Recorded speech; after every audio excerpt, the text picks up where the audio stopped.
Hello everyone. तो अब हम पढ़ेंगे general properties of basis. Last video में हमने डिस्कस किया है general properties of acids. Acids की क्या प्रॉपर्टी होती है, हमने उनके टाइप्स, एसिड्स किन किन चीज़ों में पाए जाते हैं, उनके केमिकल फॉर्मूलाज, ये सब हमने अपनी प्रीवियस वीडियो में डिस्कस किया है। जिसको इन चीज़ों में डाउट हो वो प्रीवियस वीडियो में दोबारा जाके देखें।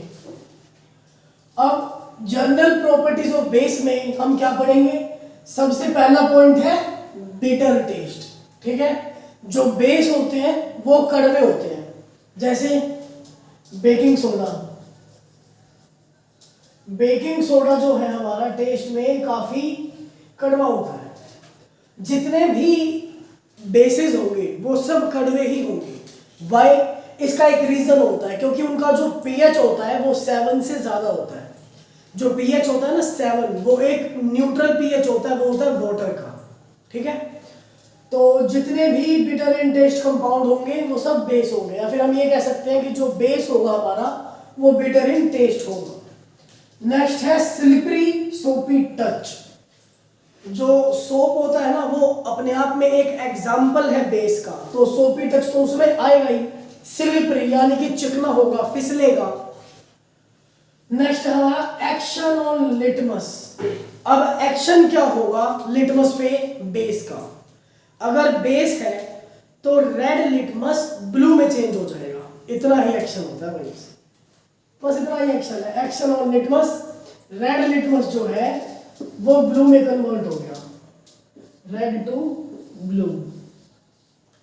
एक बात ध्यान रख लो, बेस भी बी से स्टार्ट होता है और रेड भी ब्लू में चेंज हो रहा है, ये भी बी से स्टार्ट हो रहा है। ठीक है, B for blue, B for base, बहुत इजी है। Action on phenolphthalein. फिनोल्फ्थालीन भी एक इंडिकेटर है, और फिनोल्फ्थालीन का इफेक्ट क्या होगा जब हम बेस के साथ इसको ट्रीट करेंगे?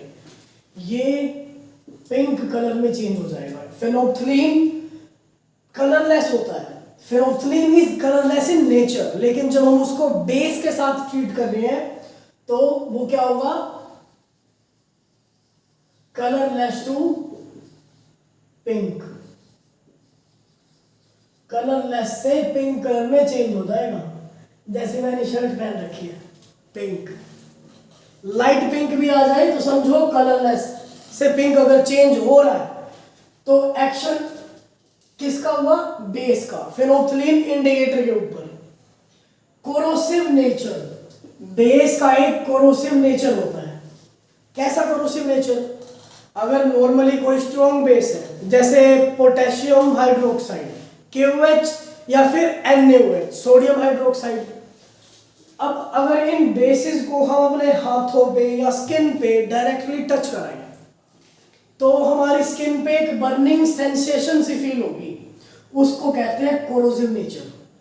ठीक है, नेक्स्ट है हमारा कंडक्शन ऑफ इलेक्ट्रिसिटी, यानी कि बेस में से अगर हम इलेक्ट्रिसिटी को कंडक्ट कराएं तो वो पास हो जाएगी, जैसे कि एसिड में हुई थी। क्यों एसिड में हुई थी? क्योंकि उसके पास H+ आयंस थे और बेस के पास, इसके पास OH- आयंस है। तो इलेक्ट्रिसिटी मेनली कहां से कंडक्ट होती है? जिनके पास आयंस हो। अब डिस्टिल्ड वाटर है, उसमें से इलेक्ट्रिसिटी पास नहीं होती। व्हाई? बिकॉज डिस्टिल्ड वाटर एक न्यूट्रल है, उसमें ना वो तो एसिडिक है ना ही वो बेसिक है, उसका पीएच बिल्कुल आता है 7, neutral, completely neutral. That's why distilled water में से इलेक्ट्रिसिटी पास नहीं होती। नेक्स्ट है हमारा रिएक्शन विद एसिड्स।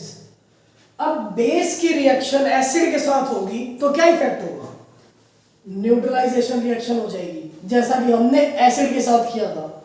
वहां हमने reaction of acid with base किया था, यहां हम reaction of base with acid कर रहे हैं। तो एक एग्जांपल देख लेते हैं इसका। 2 मॉलिक्यूल है NaOH के, NaOH मतलब सोडियम हाइड्रोक्साइड।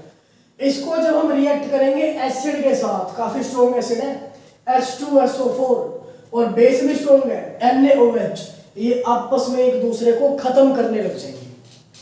अगर ये क्वेश्चन बहुत इंपॉर्टेंट है, पेपर में बिल्कुल बोर्ड में भी आ सकता है, what is neutralization, then how will you answer?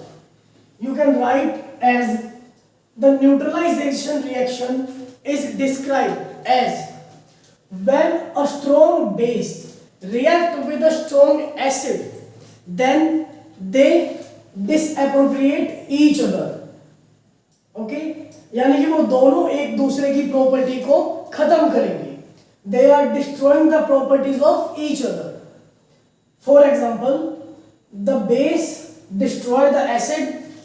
The acid lose its property, the acid lose its acidity, whereas the base is also loses its basicity. तो जो न्यूट्रलाइजेशन रिएक्शन है, जब एसिड एसिडिटी लूज कर देगा, base basicity loose कर देगा, तो बचेगा क्या? Salt plus water. ठीक है, Na2SO4 सोडियम सल्फेट, ये तो हो गया हमारा सॉल्ट, और 2H2O यानी कि 2 मॉलिक्यूल्स ऑफ वाटर रिलीज हो जाएगा. ओके, ये तो है हमारा रिएक्शन विद एसिड, बेस की रिएक्शन. नेक्स्ट पॉइंट है हमारा point number 8, reaction with metals. अगर मेटल के साथ रिएक्ट करा दे बेस को तो क्या हो? जैसे एसिड में कराया था, अब बेस में करा रहे हैं. बिल्कुल सिंपल है, ये स्ट्रक्चर याद रखो. मेटल के साथ जब बेस रिएक्ट कराओगे तो सॉल्ट की फॉर्मेशन होगी और हाइड्रोजन गैस रिलीज हो जाएगी. ओके, एग्जांपल है इसका Zn, जिंक मेटल है, प्लस इसमें हम 2 molecules of NaOH sodium hydroxide को ऐड कर रहे हैं, तो हमारा प्रोडक्ट क्या बन रहा है? Na2ZnO2, ये सॉल्ट बन गया. ठीक है, प्लस H2 यानी कि हाइड्रोजन गैस रिलीज होगी. ये था रिएक्शन विद मेटल्स.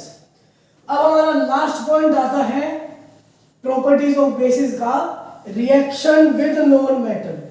मेटल के साथ कर ली, नॉन मेटल के साथ क्या होगा भाई? Base plus non metal oxide. जब नॉन मेटल, अच्छा नॉन मेटल और नॉन मेटल ऑक्साइड में भी डिफरेंस होता है. किसी के साथ भी जब ये वर्ड ज्वाइन हो जाए ऑक्साइड, मतलब उसका ऑक्सीडेशन हुआ है साथ में.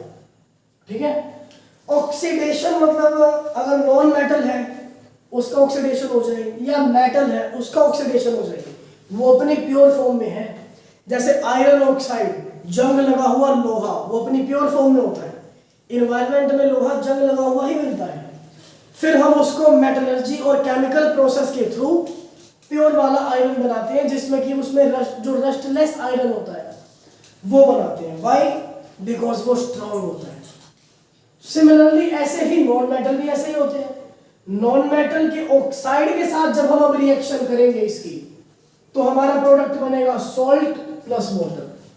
बेस के साथ, सॉरी, जब मेटल के साथ कर रहे थे तो आ रहा था सॉल्ट प्लस हाइड्रोजन, और नॉन मेटल ऑक्साइड के साथ कर रहे हैं तो आता है सॉल्ट प्लस वाटर. अब इसका एग्जांपल है calcium hydroxide, CaOH whole twice. ठीक है, इसको हम जब रिएक्शन करते हैं इसकी CO2, ये नॉन मेटल ऑक्साइड है यानी कि कार्बन डाइऑक्साइड. CO2 का फॉर्मूला कार्बन डाइऑक्साइड. इसकी रिएक्शन जब हम कराते हैं कैल्शियम हाइड्रोक्साइड के साथ तो प्रोडक्ट आता है कैल्शियम कार्बोनेट. ये हमारा हो गया salt CaCO3 plus water release हो गया लिक्विड H2O. तो यहां पे हमारी जो जनरल प्रॉपर्टीज ऑफ बेसिस है वो कंप्लीट हुई.